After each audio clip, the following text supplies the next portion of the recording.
हम साथ में सेलेक्ट कर सकते हैं। कौन कौन से कर सकते हैं? सारे ह्यूमैनिटीज और सोशल साइंसेस के ही सब्जेक्ट्स होते हैं, वही डोमेन्स होता है।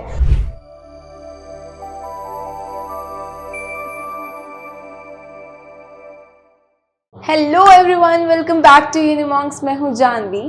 अब हमने ये तो सोच लिया कि हमें बैचलर्स जो है वो हमने साइकोलॉजी से करनी है, राइट? बट जो इतने सारे ऑप्शंस हमें मिलते हैं, बीए हो गया, बीएससी हो गया, अप्लाइड साइकोलॉजी हो गया और ऑनर्स इन साइकोलॉजी हो गया। अब बच्चे इसमें कंफ्यूज रह जाते हैं। आप लोगों के कमेंट्स आ रहे थे कि मैम इनमें डिफरेंसेस क्या होते हैं, राइट? तो आज की वीडियो में हम डिफरेंसेस ही जानेंगे और कॉमन कोर्सेज कि क्या क्या टॉपिक्स हम पढ़ते हैं, क्या क्या कॉमन टॉपिक्स होते हैं और क्या क्या चीजें होती हैं डिफरेंट हर एक कोर्स के अंदर। ठीक है, तो चलिए शुरू करते हैं। ओके, तो पहले ये जानते हैं कि क्या क्या है। बीए साइकोलॉजी है हमारे पास, राइट? बीएससी साइकोलॉजी है, फिर आती है हमारे पास अप्लाइड साइकोलॉजी और लास्ट में हमारी ऑनर्स इन साइकोलॉजी आती है। अब देखते हैं कि इनमें कॉमन क्या है। ठीक है सब साइकोलॉजी से। कंफ्यूजन यही रह जाता है कि मैम सारे साइकोलॉजी से हैं, इनमें क्या क्या ही डिफरेंसेस होंगे।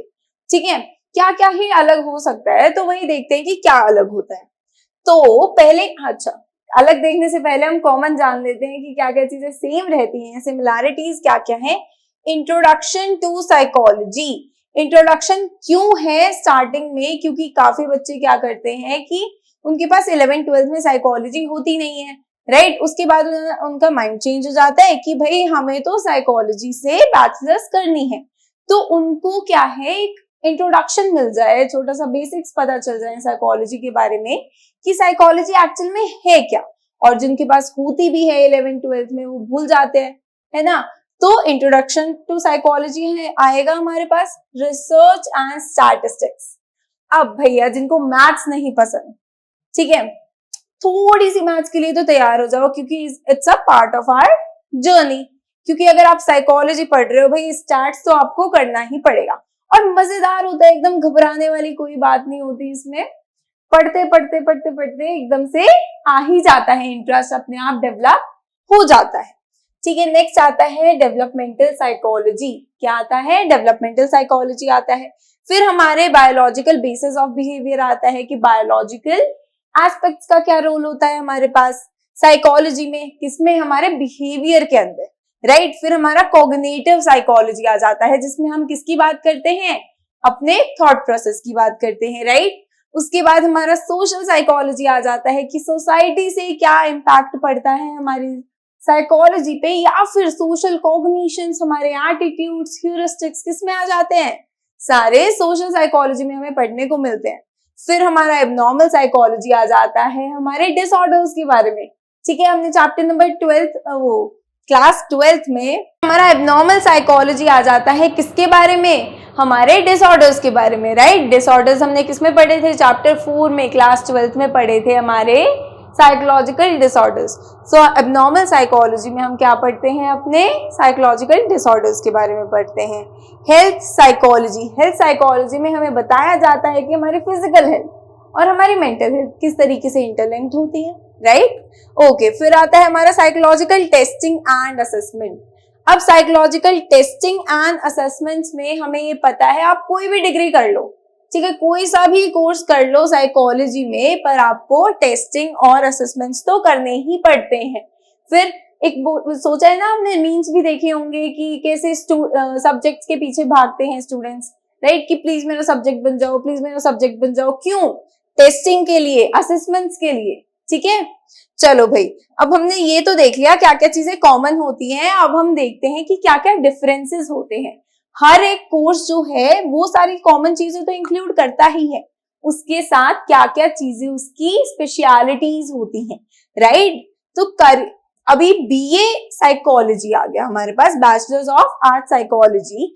अब इसमें हमें करिकुलम फोकस किस चीज पे करता है? किस पे करता है? हमारा social sciences and humanities aspects. किस पे करता है? हमारे सोशल साइंसेज और ह्यूमैनिटीज के एस्पेक्ट्स पे फोकस करता है हमारा करिकुलम। और इसमें जो हमारे जर्नल इलेक्टिव्स होते हैं, इलेक्टिव कोर्सेज हम साथ में सेलेक्ट कर सकते हैं। कौन कौन से कर सकते हैं? सारे ह्यूमैनिटीज और सोशल साइंसेस के ही सब्जेक्ट्स होते हैं, वही डोमेन्स होता है, जैसे सोशियोलॉजी, एंथ्रोपोलॉजी, हिस्ट्री, हमारा political science and etcetera. Okay, ये इतना हो गया हमारा, हमें पता चल गया कि बीए साइकोलॉजी में क्या होता है। नेक्स्ट हमारा बीएससी साइकोलॉजी आ जाती है। अब बीएससी साइकोलॉजी का जो करिकुलम होता है वो research method and biological aspects पे होता है। आप बोलोगे कि मैम रिसर्च और बायोलॉजिकल एस्पेक्ट्स तो कॉमन में भी था, है ना, तो इसको मतलब तो सब में ही होता है रिसर्च और बायोलॉजिकल एस्पेक्ट्स, बट बीएससी में जो होता है वो ज्यादा होता है, एक हायर लेवल पे होता है। ठीक है, इसमें ये डिफरेंस होता है कि advance research and data analysis skills included होती है इसमें। ठीक है, हमें इसका भी कंफ्यूजन नहीं रहा कि बीएससी में क्या होता है। अब आ जाती है हमारे पास अप्लाइड साइकोलॉजी। अब अप्लाइड से ही पता चल रहा है कि प्रैक्टिकल एप्लीकेशन, अप्लाइड मतलब एप्लीकेशन हो रहा है, किस चीज का एप्लीकेशन हो रहा है? साइकोलॉजी प्रिंसिपल्स का। कहां पे? To the real world problems, कि रियल वर्ल्ड की, हमारी असली वर्ल्ड की डे टू डे जो प्रॉब्लम्स होती हैं उनमें हम किसका एप्लीकेशन कर रहे हैं? Practical application of psychology principles का। ठीक है भैया, फिर हमारे पास आ जाते हैं क्या क्या चीजें इंक्लूडेड होती है हमारी साइकोलॉजिकल थ्योरीज हमें पढ़नी पड़ती हैं, रिसर्च करते हैं हम और apply them in real world. जैसे हमें पता था एप्लीकेशन होता है थ्योरीज का कहां पे? रियल वर्ल्ड प्रॉब्लम्स में। हमारा इसका भी कोई डाउट नहीं रहा कि हमारा अप्लाइड साइकोलॉजी क्या होता है और उसमें क्या क्या चीजें हम पढ़ते हैं। फिर हमारा लास्ट आ जाता है ऑनर्स इन साइकोलॉजी, कि ऑनर्स इन साइकोलॉजी में क्या करते हैं भैया? ये है हमारी इंटेंस और इन डेप्थ स्टडी। ठीक है, हमारा जो करिकुलम होता है ऑनर्स इन साइकोलॉजी का वो इन डेप्थ स्टडी करता है, डीप रिसर्च होती है, इन डेप्थ स्टडी होती है किसकी? साइकोलॉजी की, जिसमें सारा कोर्स वर्क जो होता है वो एडवांस होता है, रिसर्च थीसिस लिखनी होती है, साथ में एडिशनल प्रोजेक्ट्स होते हैं और प्रेजेंटेशंस भी होती हैं। ठीक है, and participation in research labs, research labs में भी स्टूडेंट्स का पार्टिसिपेशन बहुत ज्यादा इंक्लूडेड होता है। ठीक है, बाकी यही चीजें होती हैं। अब हर यूनिवर्सिटी का क्या होता है? करिकुलम अलग होता है।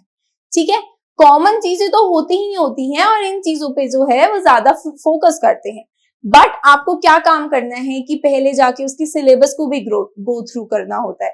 ठीक है, तो उसके लिए मैंने आपके लिए एक अलग से वीडियो बनाई हुई है कि कोर्स चूज करते टाइम साइकोलॉजी का क्या क्या चीजें, क्या क्या टिप्स आपको ध्यान में रखनी है। उसके लिए आपको क्या करना है, ये ऊपर आई बटन दिख रहा होगा, वहां पे जाके क्लिक करो, आपको वो वीडियो मिल जाएगी। ठीक है, और वो वीडियो आपके लिए बहुत ज्यादा इंपॉर्टेंट है, तो उसको स्किप बिल्कुल मत करना। ठीक है, तो तब अभी तक के लिए इतना ही, मिलते हैं नेक्स्ट वीडियो में, बाय बाय।